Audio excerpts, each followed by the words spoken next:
Pierre-Emerick Chaban, bonjour. Vous êtes délégué général de l'IGD, Institut pour la gestion déléguée. Nous sommes ici au 6e rencontre internationale des PPP. Et à la séance inaugurale à laquelle vous venez d'assister, il est question de la complémentarité des modes de gestion. On en parle peut-être plus maintenant autour du contrat de partenariat, non ?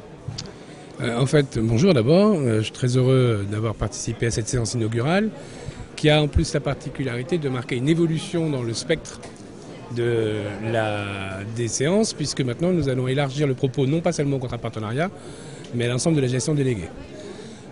Ça fait maintenant 6 ans que l'IGD soutient les RIPPP aux côtés de la MAP et nous sommes heureux de cette évolution. En ce qui concerne le sujet d'aujourd'hui, donc la comparaison des modes de gestion, je crois qu'il est essentiel aujourd'hui de rappeler 3 principes de base. Premier principe, c'est que les collectivités ont le libre choix d'administration de leurs services publics locaux. Deuxième principe, c'est que ce libre choix doit être éclairé, et c'est un des combats que mène l'IGD depuis longtemps. C'est-à-dire que les élus décident en toute connaissance de cause de choisir le mode de gestion qui leur semble le plus approprié.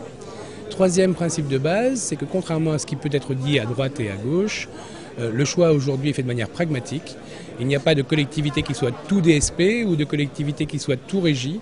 Et la plupart des collectivités, pour ne pas dire l'intégralité d'entre elles, font appel aujourd'hui à l'ensemble de la palette des modes de gestion selon le service concerné. Voilà.